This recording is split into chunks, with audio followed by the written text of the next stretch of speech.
a snowflake fairy, all alone and tempest-tossed. But we'll get it all together when we find out Jackie Ford.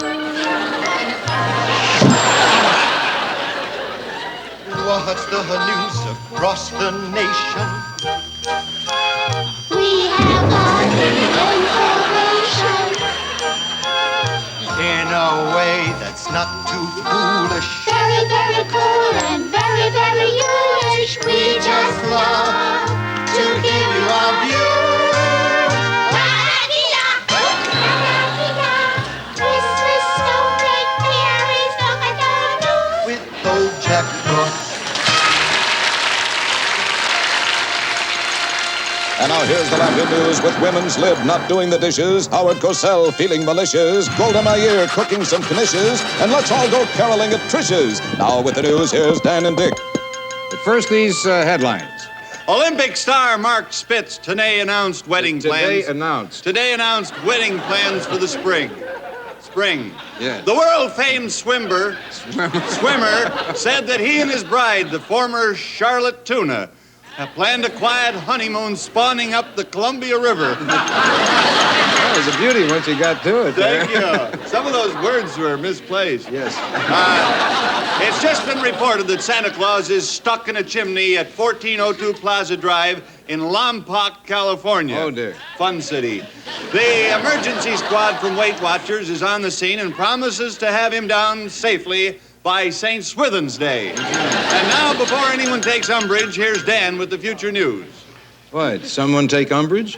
Why, is one missing? Oh, News of the future 20 years from now. The new TV season brought with it the ultimate in so-called relevant situation comedies, with a new series about a lovable black bigot who is married to a white policewoman and the problems they face raising their 3 young Puerto Rican children and a wonder dog in a small 2-door sedan that is parked in front of a synagogue. The show is called Leave It to Beaver. News of the future 200 years from today. Mr. R.L. Kramer, an inventor on Mars, announced today the discovery of a small unit he calls radio. It does everything the large holographic 3-dimensional television does, said Mr. Kramer, but you don't have to look at the darn thing. Now here's Sarah with a hot Hollywood item. In a desperate attempt to improve sagging ratings, the producers of the TV series based on The King and I have decided to paint Yul Brynner's head completely white and call it The Egg and I.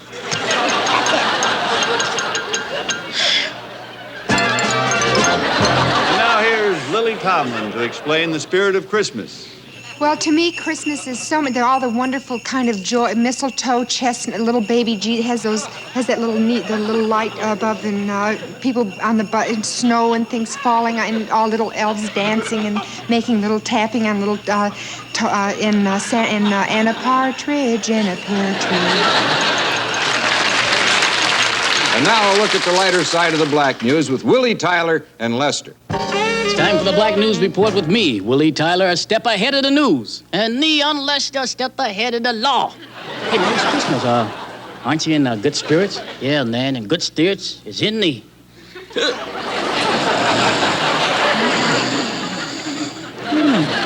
Why are you so tired? You kidding, man? I've been working all night at the North Pole, helping Santa Claus. Oh, you an elf, right? No, man, ain't no elf. I'm a brownie. You know nothing?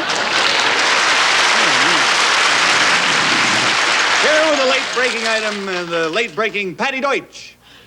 Don Durgan, the president of NBC Television, announced today that if you happen to miss Christmas Eve, the network will rerun it on July 4th, Easter Sunday, Labor Day, but not on December 24th, when it will be preempted by the Rams-Packer game. Now here's a report from the Sino-Soviet border. Chairman Mao recently printed a book on individual freedom and rights of the people. Did you read it?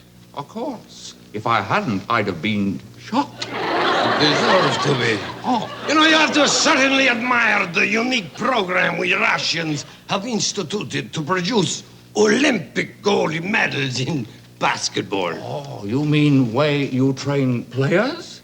No, I don't mean the way we train players. The way we train referees. Get in the box.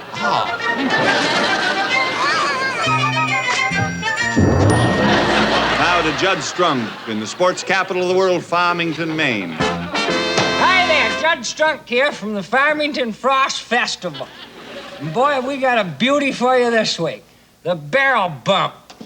You're gonna see belly flap Boxworthy, a barrel bumper from Biddeford, do his stuff here on the ice. He's resting. Now he's got a belly back, bounce up, bump the barrels, land on his feet without beating the bejabbers out of his bottom or himself. You think he can do it? Let's see if he can. Come on, belly flop. There he goes. He's bellying back, bumping the barrels, bouncing up, landing on his feet, and backing off to Bangor. A velvet bourbon with a bevy of beauties from Belfast. Back to you, Ben and Beck. Here's Angel Good with all the news from paradise. Heaven, I'm in heaven. Scooby-Dooby, Scooby. Where are you? Oh, hi, this is Angel Good with the good news from heaven. Well, we voted today to make comedian Henny Youngman an honorary member of heaven, even though he has not passed on yet. And the reason for this is because Henny has died more times than anyone else in history. Oh, wait, and the big romance between Cleopatra and King Tut has broken off. It seems they got into a very romantic embrace, but every time he whispered, Cleo, Cleo, all she answered was, Tut, Tut. Here's a simple personal statement by Steve Lawrence about his wife, Edie Gourmet. I'm a lucky guy. My wife Edie's a great cook. One of her specialties is frog's legs, lightly stewed in a bed of mushrooms. She's great with turkey, too. And she says that even with the big ones, about 6 hours in a 350-degree oven usually does the job. Then for a nice, simple dessert, she prefers fruits and cheese. And now let's see what can happen if this little innocent statement gets into the hands of an unscrupulous editor. Mr. Lawrence, you've been married to your lovely wife, Edie, for many years. What does she have that other women don't have? Frog's legs. If you come home in the early afternoon, how do you usually find her? Lightly stewed in a bed of mushrooms. Well, good heavens, how do you sober her up? Oh, about 6 hours in a 350-degree oven usually does the job. Well, if you don't mind a personal question, there have been rumors of marital difficulties. What's the problem? She prefers fruits. Thanks, and Merry Christmas to you both. 25 years ago today, Wendell Faulkner of Dubuque tap danced across the Gobi Desert in a prune suit while whistling the Bluebird of Happiness in C sharp, thus becoming the 27th man in history to accomplish this feat. Ladies and gents, clapping up the